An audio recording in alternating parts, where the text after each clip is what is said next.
Incarcerated individuals are faced with many challenges, oppressions, and harmful false narratives. In this presentation, we will focus on the intersectionalities, false narratives, power, oppression, and privilege, justices, and options to moving forward that incarcerated individuals face. For starters, we need to self reflect on our own positionalities, meaning we need to know who we are and what we are in this exact moment and what our views and values are. We will then act on the acquired knowledge we have from those positions. We all experience a multitude of identities, some visible and some invisible. However, each identity we hold shapes our experiences through the lens of those identities. In other words, people experience these multiple aspects of identity simultaneously, and the meanings of different aspects of identities are shaped by one another, by King, Lessard, and Heston. So we need to honor who we are and all of our lived experiences. They have made us who we are today. In, in relation to intersectionalities, prison is an intersectionality that is present for approximately 1.9 million people in the United States and approximately 87,000 people in Colorado. The intersectionalities of being behind bars shapes the experiences of incarcerated individuals based on socioeconomic, gender, racial, and institutional factors. Therefore, systemic issues such as perpetuating trauma and incarceration continue within this intersectionality. Mental health is another intersectionality that affects incarcerated individuals. From the Within podcast, episode 18, Vital Diagnosis, that my group watched, it was clear that prisons are not a place to address mental health healing. Colorado has approximately 750 youth incarcerated. It is imperative to increase the accessibility of mental health care for these young people before they are entangled with the criminal justice system. This will allow them the opportunity to remain out of trouble and out of jail. Once individuals reach prison, there are challenges in providing adequate mental health care. Hierarchies exist that limit the availability of quality mental health care, such as personal safety within the prison, daily procedures of the prison, and even laws on mental health expectations within the prison system. This directly impacts an individual's ability to quality mental health care, leaving them to navigate their mental health themselves. Approximately 43% of incarcerated individuals have a mental health diagnosis. And within state prisons alone, 73% are female and 55% are male. There's a clear separation of male and female diagnoses and seeking out help. The therapists in the Within podcast stated that there is a disparity in men seeking out mental health help than there are women. And it's almost seen as a weakness for males to seek out help. About half of the individuals in state prisons have a substance use disorder, yet only about 6% report ever getting substance abuse treatment, thus perpetuating that abuse. Trauma is an invisible wound of the mind, which causes an individual to rely on distressed neural pathways learned during the trauma to alleviate symptoms. To understand trauma a little more, we must look at what can perpetuate that trauma. The feeling of shame is one. Shame is the intensely painful feeling or experience of believing that we are flawed and therefore unworthy of love and belonging. Something we've experienced, done, or failed to do makes us unworthy of that connection. Shame cannot survive being spoken, said Brown TEDx talk, Daring Classrooms. Meaning, if we talk about what might be making us feel that shame, then it cannot encapsulate us any longer, allowing the shame to die off. Individuals who are hurting or who have been hurt often find themselves hurting others. Trauma has the ability to cycle through generations in families. Being trauma informed is a great way to aid in lessening the effects of trauma on an individual, realize the widespread impact of trauma, and understand potential pathways for recovery. Recognize the signs and symptoms of trauma in clients, families, staff, and others involved within the system. Respond by fully integrating knowledge about trauma into policies, procedures, and practices, and then seek to actively resist re traumatization. Think about this. How do dominant narratives contribute to the perpetuation of systemic issues within the criminal justice system, such as high incarceration rates or the treatment of addiction as criminal issues rather than a mental health concern?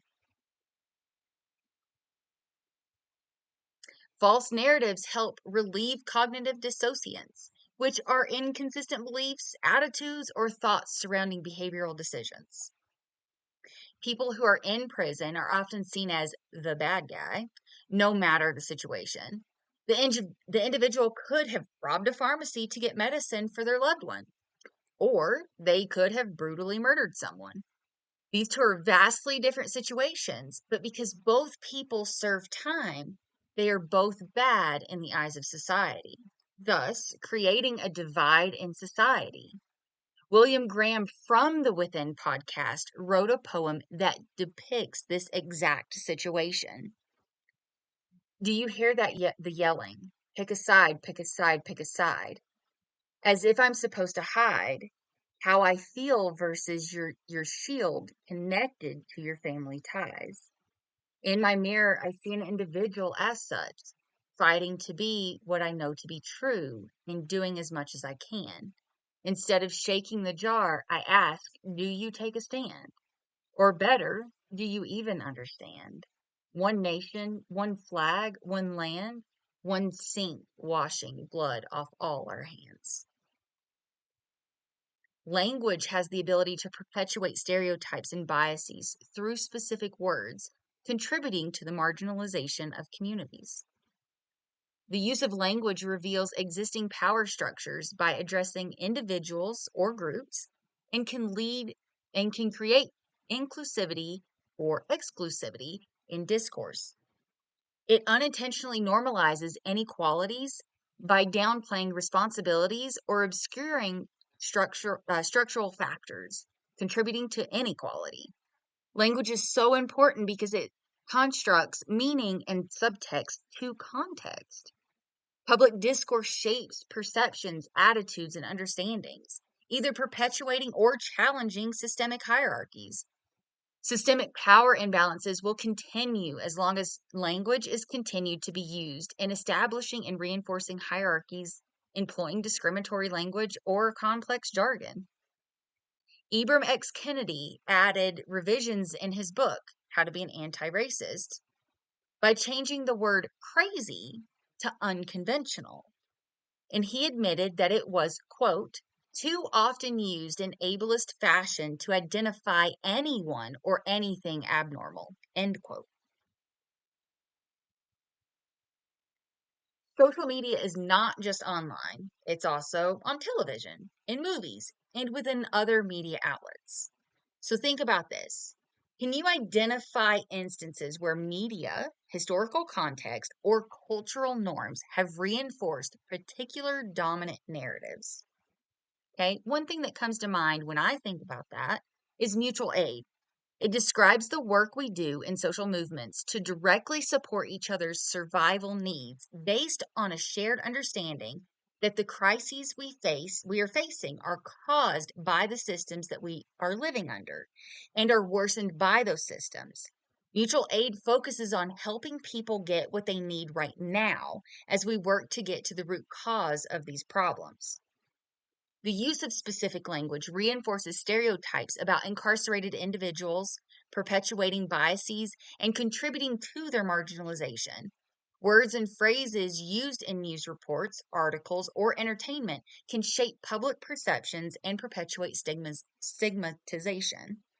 Public discourse is shaped by media language, um, significantly influences public opinions and attitudes towards incarcerated individuals and the criminal justice system.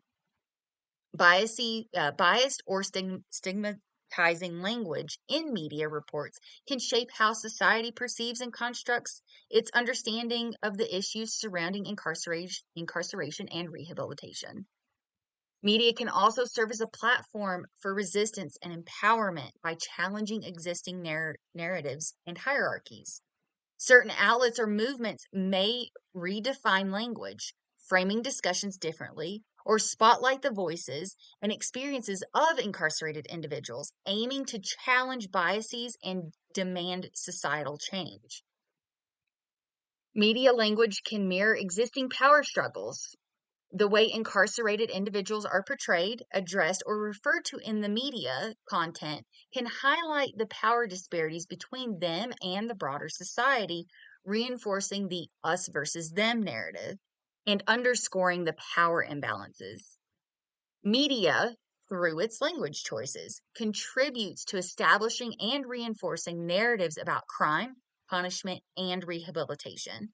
These narratives can either challenge or perpetuate systemic hierarchies within the criminal justice system, influencing public policies and societal attitudes. Media language choices can inadvertently avoid addressing equity issues or reinforce existing norms. Recognizing and actively working to change these tendencies in media communications is crucial for fostering more inclusive conversations about equity issues related to incarcerated populations. So I want you to think about this.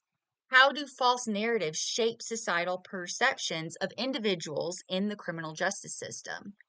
And can you identify instances where media, historical context, or cultural norms have reinforced a particular dominant narrative?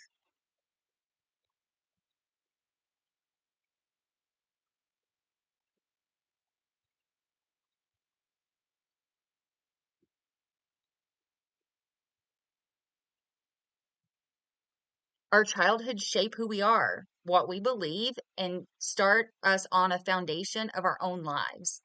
Sometimes we can be taught things from our societal groups that are actually harmful in many ways. As mentioned earlier, trauma cycles through generations.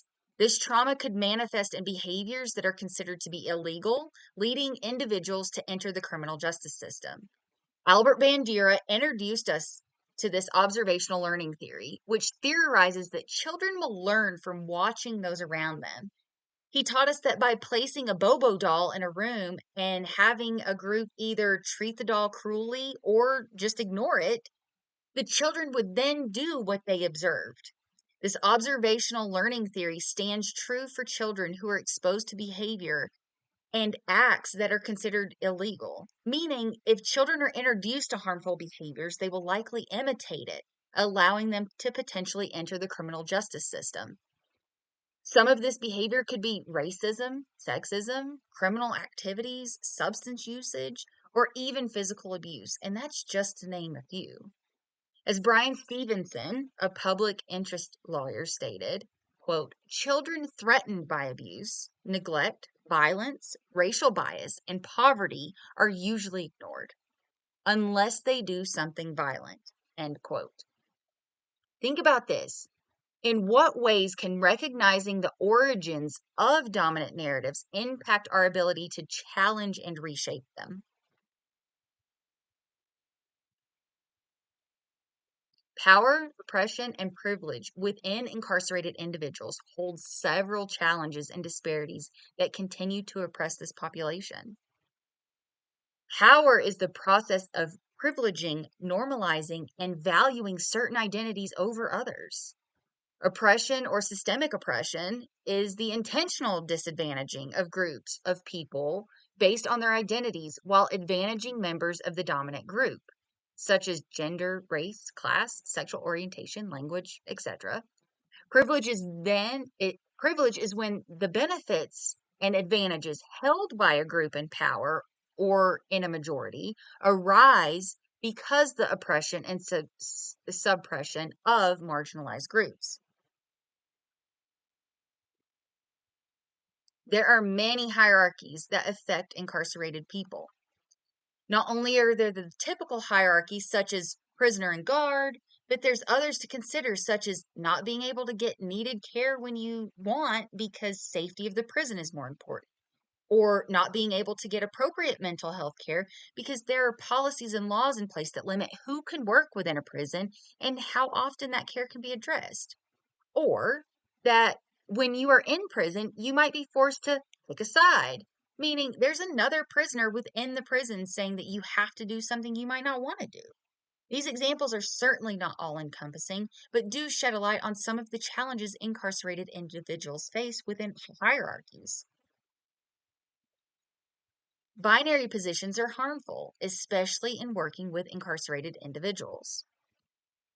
There are power disparities between incarcerated individuals and the general population, between incarcerated individuals and prison staff, and even between incarcerated individuals of one classification over another.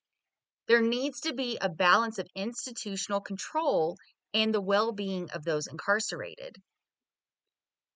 Incarcerated versus not incarcerated. There's a power disparity between those within the prison system and those within the general population. There's a limited agency and control faced by incarcerated individuals, setting them apart from society, truly creating a them versus us mentality. Security versus healing priorities. There's an ongoing debate within the prison system, and that is prioritizing security measures over healing and mental health support for those incarcerated. It's a daily struggle and challenge that this has fallen short in Colorado's prison systems.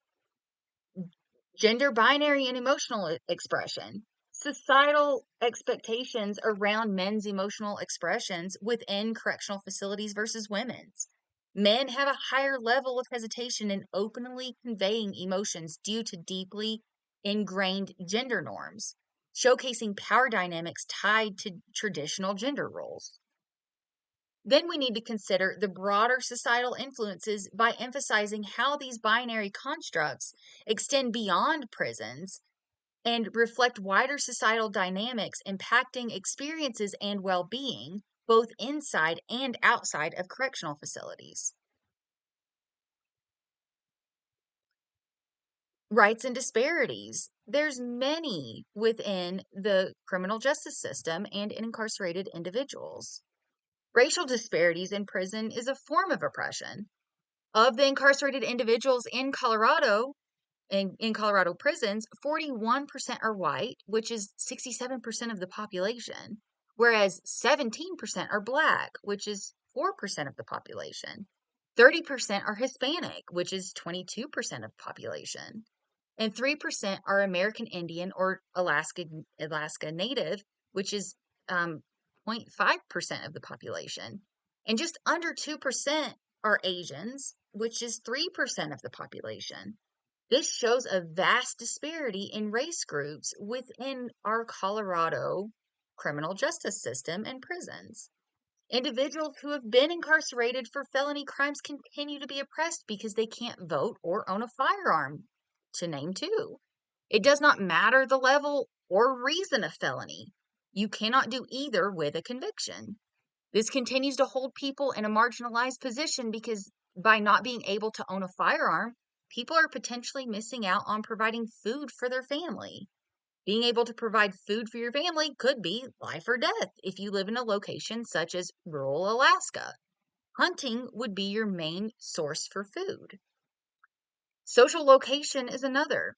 It's the combination of factors including gender, race, social class, age, ability, religion, sexual orientation, and geographic location. This makes societal location particular to each individual. That is, social location is not always exactly the same for any two individuals. An individual's social location is a combination of their own social identities and the privilege or marginalization that comes with them. It is an intersectional framework for understanding our experiences as social beings. Our social locations affect how others perceive and treat us, how we perceive and act in the world, and how we build relationships, educate others, and conduct research.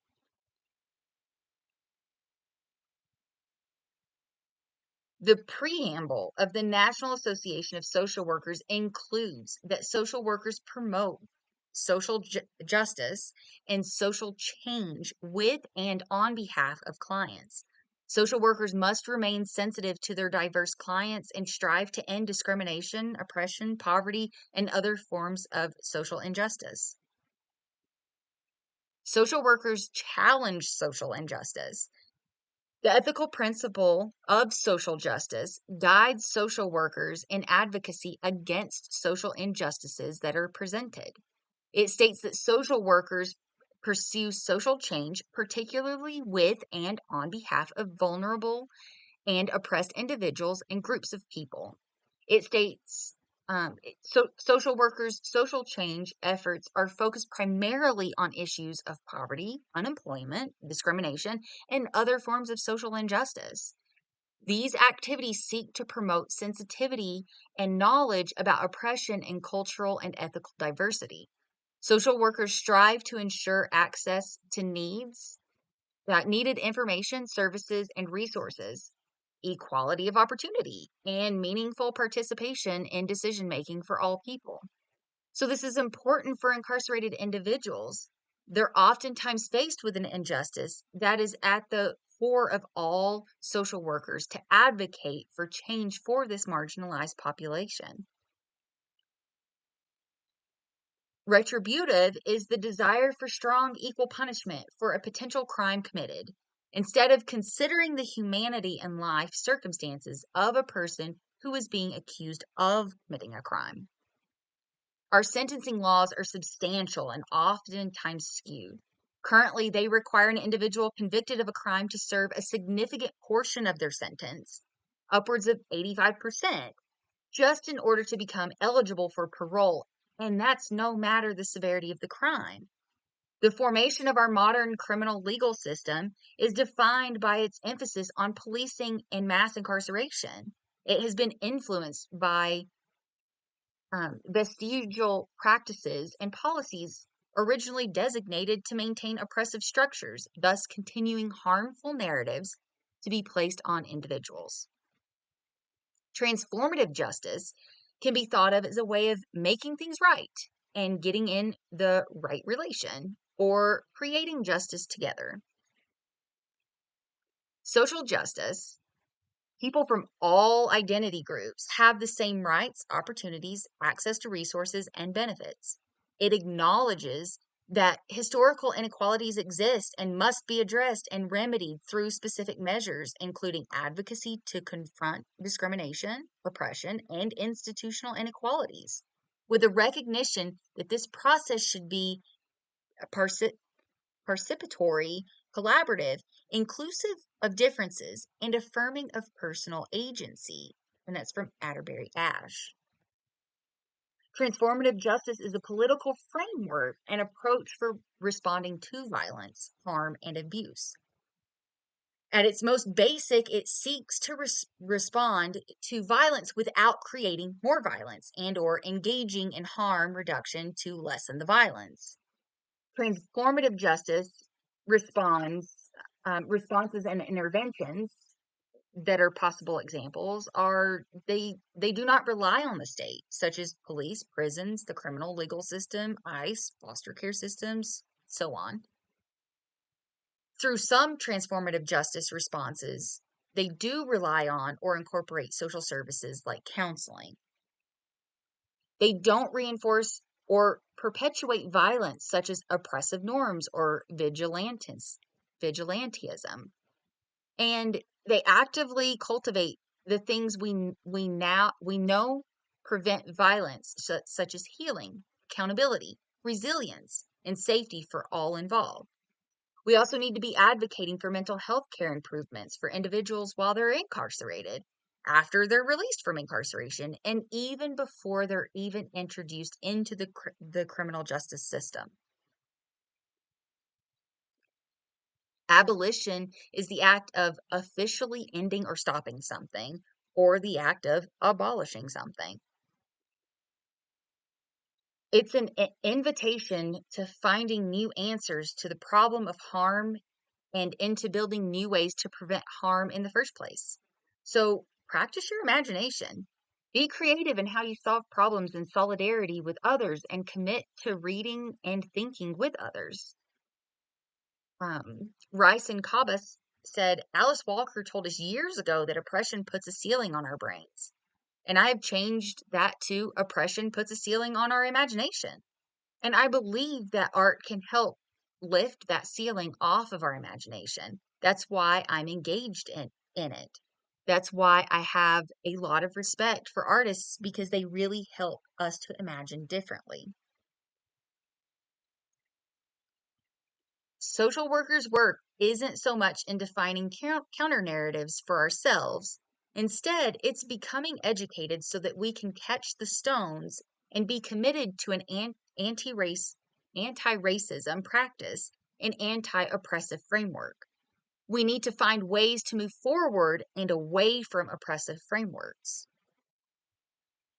In moving forward, we need to recognize self-compassion in relation to shame. Shame is individualized and can be uncomfortable. And self-compassion means being kind and understanding of yourself when confronted with a personal failure.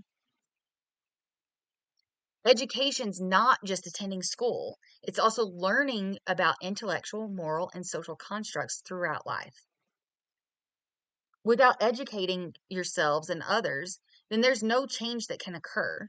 Change can only occur by establishing what was wrong, being educated on why it happened, and what can be done to help improve it next time. More than half of formerly incarcerated people hold only a high school diploma or GED.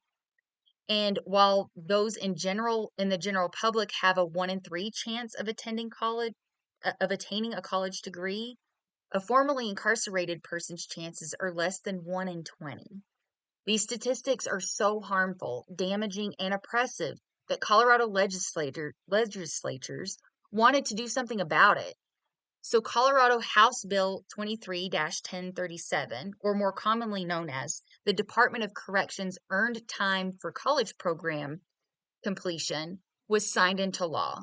It allows for incarcerated and paroled individuals from the Colorado Department of Corrections to receive 1 year of earned time for an associate's degree or bachelor's degree that was attained during their incarceration, 18 months off for a master's degree, 2 years of earned time for a doctoral degree, and 6 months for receiving any certificate or other credential that requires a completion of at least 30 credit hours.